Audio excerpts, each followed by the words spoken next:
Afternoon VC, Harris here with another video and gig news. I went to see my PC31 Mike, the vinyl policeman. The word got out that he was playing. He's in a Kinks tribute act or cover band. I don't know what you'd prefer, Mike, to be honest. Called Kinks Alive. I've got the merchandise, and the word got out. He was playing at HMV record shop in Southampton on Friday night, and I was concerned for him because Mike's from Portsmouth, which is about 20 miles down the coast from Southampton, and anyone in England will know. But the relationship between Southampton and Portsmouth is pretty toxic. In fact, we were talking the other day about the last time we went to see Southampton Portsmouth play in 2012. We went into town, and I was chatting to a policeman because it was a bloodbath, and they had 600 police down there, and considering the crowd was 30,000, that's one policeman for every 50 fans, and from what I saw, that was not enough policemen. But so obviously I was slightly concerned for Mike because just to put it in perspective, Southampton's relationship to Portsmouth is not dissimilar to East Coast, West Coast in America, mid-90s, and I was fearful. You know, Mike's up there on stage, exposed, and I didn't. You know, we could have another Tupac Shakur, Biggie Smalls on our hand, but. Although obviously no one's got a gun in Southampton, so probably the worst he was going to get was a Chinese burn, maybe, someone flicking his ears, Wet Willy, something like that, or But it's probably good that I was there, the Fresh Prince of Bel End, because that brings a certain level of gravitas and respect to the situation. And good news, Mike was fine. And I've got to say, Mike, absolutely fantastic gig. I was meant to be somewhere, so I said to him I'll probably only be here half an hour. I stayed there the whole hour and got in quite a lot of trouble because of that, and it was brilliant. He started off with well-respected man, and he's fantastic. The whole band is, and they've got that 60s sound. They've got these little Vox amps, and they're wearing the red jackets and the ruffles, and yeah, baby, and they sound brilliant. And the drummer is very good as well. But Mike's lead guitar, white Stratocaster, and a great vocalist, and it was brilliant. It was absolutely cracking. I stayed there the whole hour.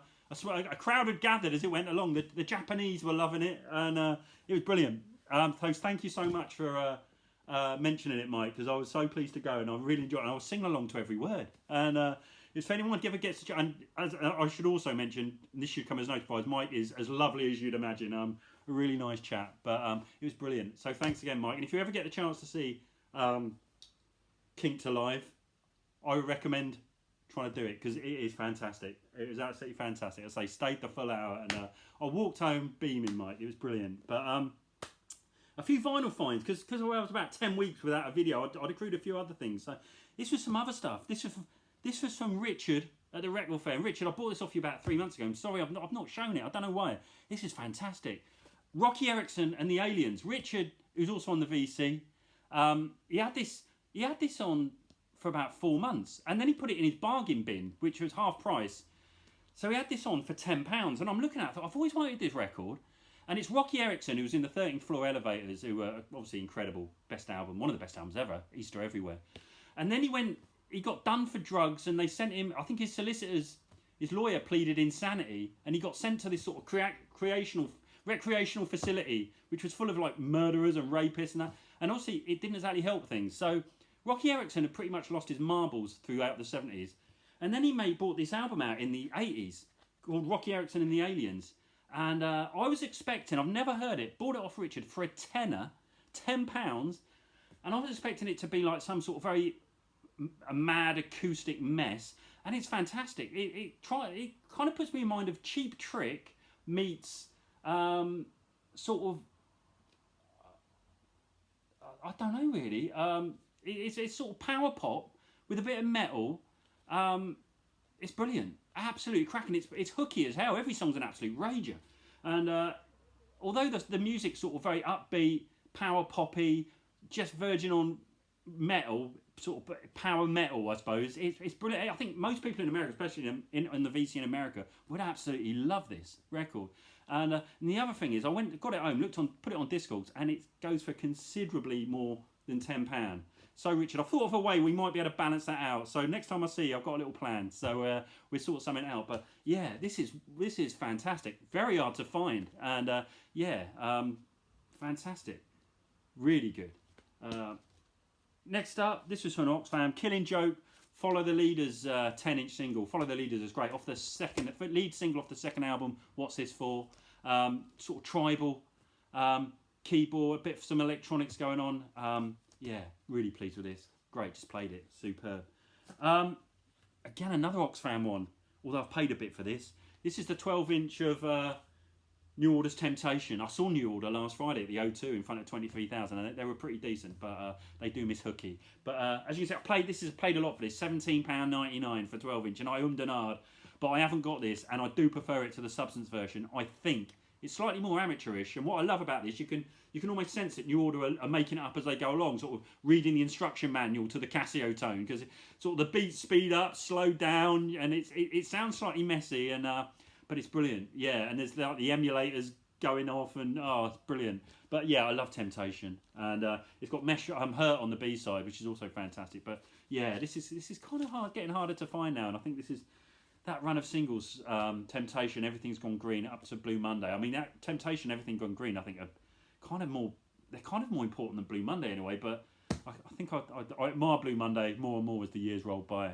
But if you've got Blue Monday, The Beach on the B side, that's the way to go. It's better, much better, I think. But yeah, fantastic. Temptation, New Order, 12-inch. Next up, memories of the late 80s for me. When I first started going clubbing, I bought this on a 12. This was cheap as hell. Yeke Yeke by Maury Canty. This was one of those sort of late 80s, when I first started going out clubbing and DJs were starting to play sort of acidy stuff, and this was I suppose you'd call it cultural appropriation. It was like an African, Maury Canty is an African sort of pop star. This is actually the Afro Acid remix, and this used to get played on quite a few dance floors around 88, 89 when I was out. I used to wear one of those hyper-colour t-shirts that change colours when you sweat. I don't know what that was about. It was great. Someone else must have had one of those. And I used to wear Travel Fox trainers. They cost me about 130 quid. No one wears Travel Fox trainers anymore. But yeah, Maury Canty, 12-inch, Yeke Yeke, it's great. It does sound a bit dated, and there's a better version. There's an Acid House by Hard Floor that came out in mid-90s. There's an Acid House version of this, like a proper acid, which is absolutely cracking. But yeah, pleased to get this. From the record fair, a couple of weeks, I got this about a month ago. The two Pixies 12s. I've got Gigantic, which is not as good as the album version of Gigantic. It's not got Steve Albini producing it, but I'm pleased to get it. And also the fantastic Monkey Gone to Heaven, which is a really good package because you get Manta Ray, Weird at My School, and Dancing the Manta Ray on it, which are all fantastic, all really great. This is a great little mini album almost. It's superb. And yeah, these are getting hard to find. Next up, me and my mate are trying to find the best, what we call Balearic Mind State albums.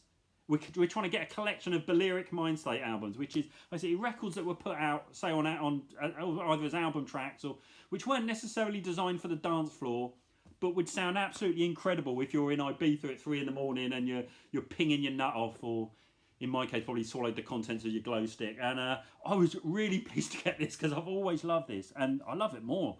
I've got 12-inch of Every Kind of People by Robert Palmer.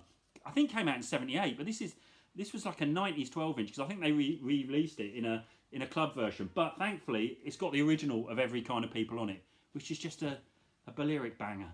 And it's also got the inspirational mix, which is just his vocal with like a house keyboard in the background and nothing else, no beats, and that sounds great. It is the sort of thing they used to drop in a club when you were tweaking a bit. So yeah, really pleased to get Every Kind of People by Robert Palmer, and I'm playing this loads. It's really fantastic, really fantastic.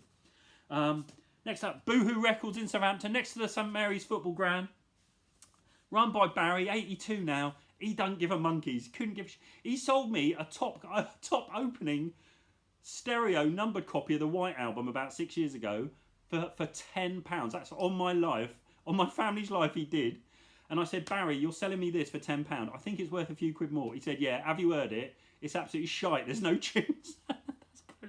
You've got to love Barry. Anyway, I bought this £8. Good Rockin' Tonight, Link Wray.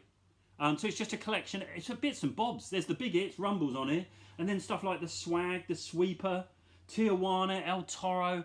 Word of warning: if you're ever buying a 70s or 80s record from the 60s, when they start talking about stereo panned mono, and then they do a paragraph about explaining what it all means, it normally means it's going to sound absolutely crap. On this occasion, it kind of does a little bit. It's very hot. It's what you'd call recorded very hot. I think would be some of the tracks are decent. Others, it's a little bit too hot. And God knows what stereo panned mono is, but we should put it to the audiophiles. They'd probably have a nervous breakdown, wouldn't they? But yeah, this is great. I mean, I love Link Wray, and yeah, this is just a load of his. It's got the Batman theme on it. Alone, I'm Branded. That's a killer. The Black Widow, Turnpike USA. I mean, this is killer. And for £8, you know, you can't go wrong. And next up, this was from Oxfam Music. I mean, the Oxfam near me, by the way, is an Oxfam Music, so it's a specialist charity shop, music shop. So I think what happens is when they take collections from around England, they'll probably get the pick of it.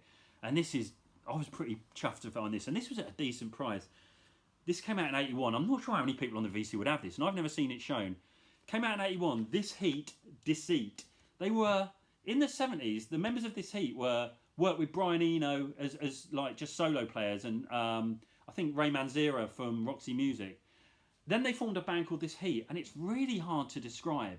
They kind of wanted. It's kind of themed around the Cold War. Again, as I mentioned on the last video, England was kind of, well, Britain was slightly at threat of being bombed. So this is really hard to describe. It came out on Rough Trade.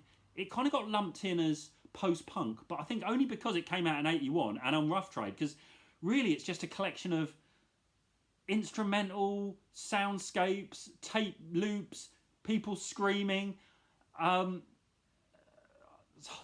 riff guitar, no riff guitar. I would say it's probably one of the hardest albums to describe. It's kind of like the English flip side to the Bottle Surfers' Locust Abortion Technician, where they were singing about Reagan and American kitsch culture and radio phone-ins. This Heat are singing about England in 1981, or trying to at least convey a feel of it. And it's kind of a terrifying album. It's impossible to describe. It's incredibly hard to find.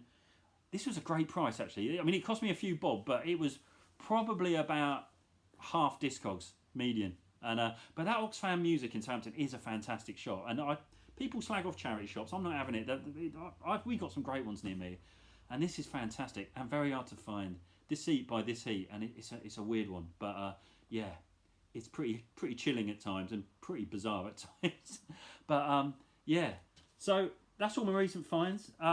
Thanks again, Mike, for letting me know about your gig. It was fantastic, and I'll speak to you all soon.